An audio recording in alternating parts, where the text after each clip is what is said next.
और प्रसन्न होकर के सर्वप्रथम ये प्रश्न के ऊपर ही अपने इष्ट की याद आई, बाल रूप भगवान का ध्यान किया और फिर कुछ समय के लिए कहते मगन ध्यान रस दंड जुग पुनिमन बाहिर केन, थोड़ा ध्यान में गए, अब बाहर आए और अपना वक्तव्य प्रारंभ किया।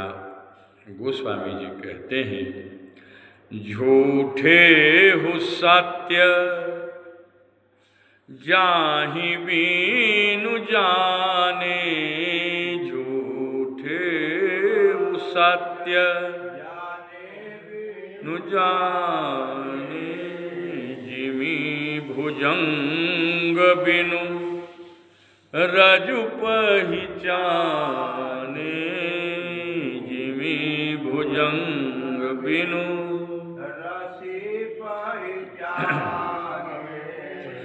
जेहि जाने जग जाई हेराई, जेहि जाने जग जागे जथा सपन भ्रम जाई, जागे जथा सपन भ्रम जाई। भगवान भोलेनाथ कहते हैं झूठे हूँ सत्य जाहि बिनु जाने, जब तक सत्य को नहीं समझ पाओगे तब तक झूठा ही सत्य सा दिखता है, झूठा ही सत्य दिखाई देता है। जैसे मंद अंधकार या मंद प्रकाश में पड़ा हुआ रस्सी सांप दिखाई देता है या सांप रस्सी दिखाई देता है। अब मैं इष्ट की वंदना करके भगवान भोलेनाथ कहते हैं कि हे देवी आप धन्य हैं, धन्य धन्य गिरिराज कुमारी, तुम समान नहीं को। अभी कौन सा उपकार कर दिया माता जी ने?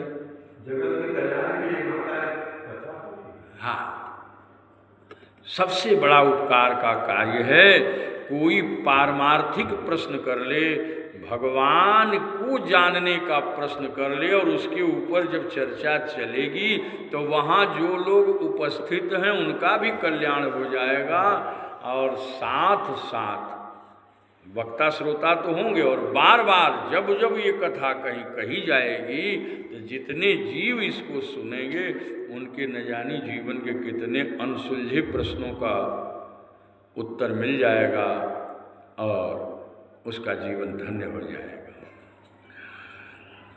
कहा देवी आपने रघुनाथ के विषय के प्रश्न पूछे हैं, हमको ऐसा महसूस होता है, शिव कह रहे हैं, सराहना कर रहे हैं और हर वक्ता को श्रोता का सराहना करना चाहिए। कहते हैं देवी आप जैसा भगवान के चरणों का दूसरा अनुरागी, और हमारी समझ में तो ये आता है कि आपके हृदय के अंदर किसी प्रकार का संशय भ्रम नहीं है, आपने जगत कल्याण के लिए संशय सुनाया है। देवी कोई कैसा भी ज्ञानी क्यों न हो, जिन हर कथा सुनी नहीं काना, श्रवण रंध्र अहि भवन नहीं। आप ये बजे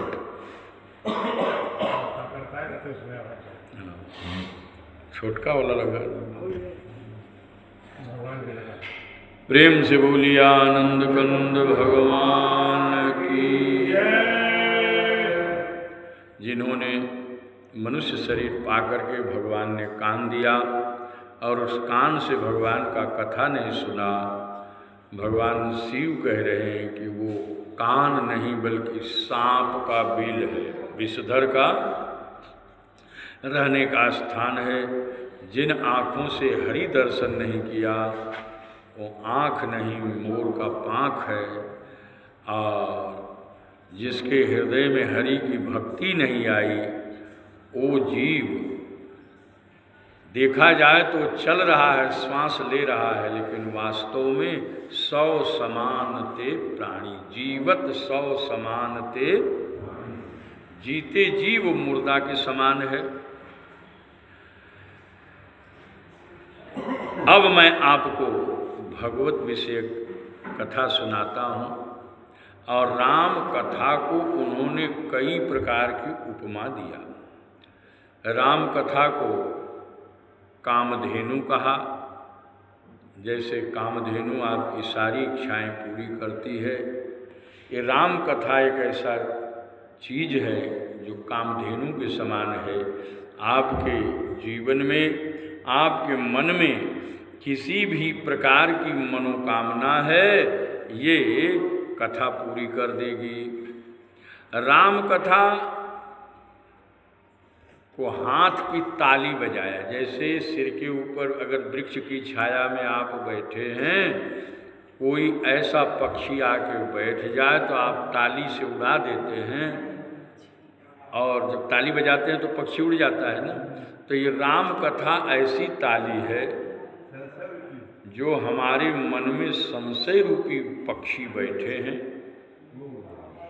राम कथा सुनने से, ये ताली बजाने से वो संशय रूपी पक्षी उड़ जाते हैं। राम कथा को अनंत बतलाया, और जैसे भगवान अनंत हैं वैसे उनकी कथा भी। फिर भी शिव कह रहे हैं कि देवी, जैसा मैंने सुना है, जैसी मेरी मति है, जितनी मेरी गति है, वो मैं सब सुनाऊंगा। पर देवी, एक बात आपकी मुझे प्रिय नहीं लगी।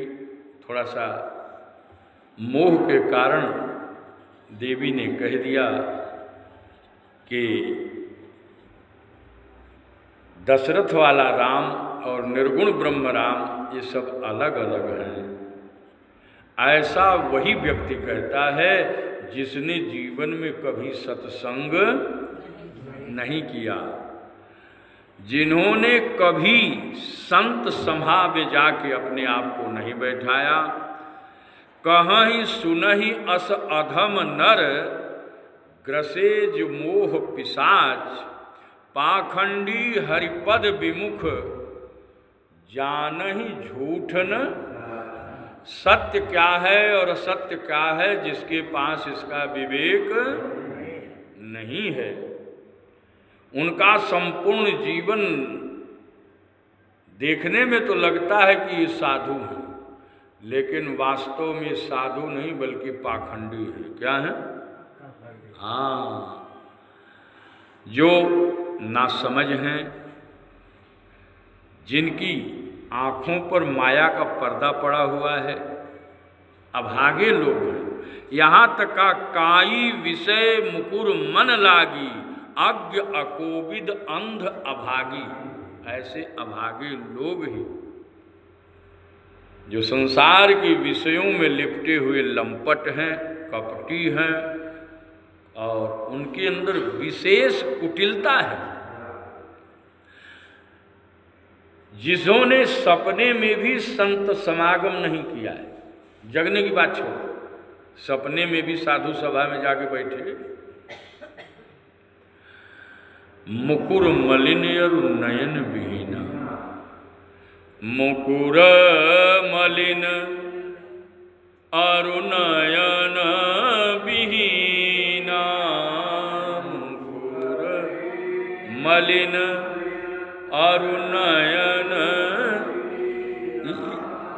राम रूप देखहि कीमि दीना, राम रूप। हे देवी,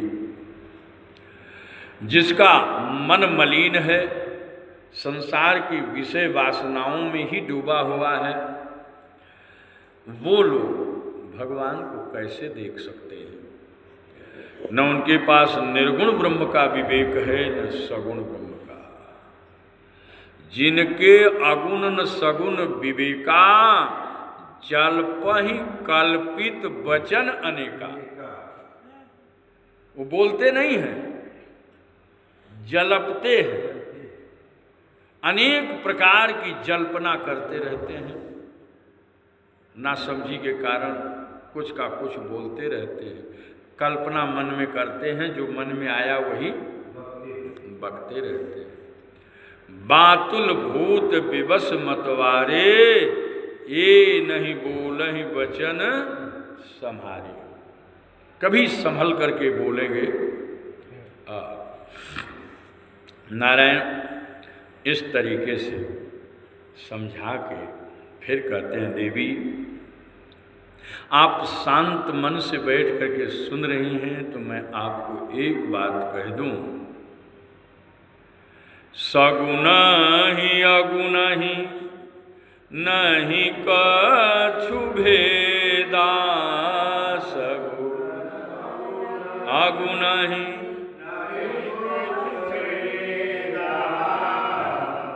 गावहि मुनि पुराण बुध वेदा, गावहि मुनि।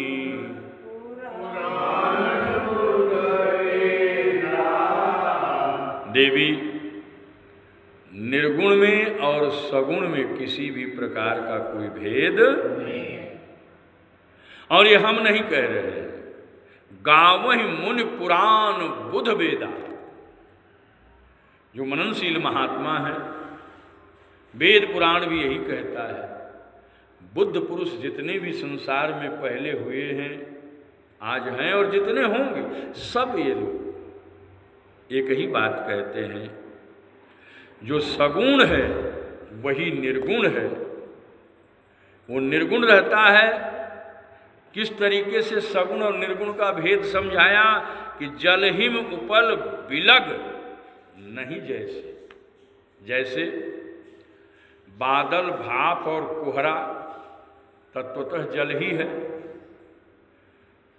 जब सागर से भाप बना, ऊपर चला गया, बादल बन गया। भाप, कोहरा और बर्फ, केंद्र में तो जल है कि अलग है? लेकिन एक ठोस दिखता है, एक हवा में उड़ता हुआ दिखता है, लेकिन जल है, इसमें किसी भी प्रकार का कोई भेद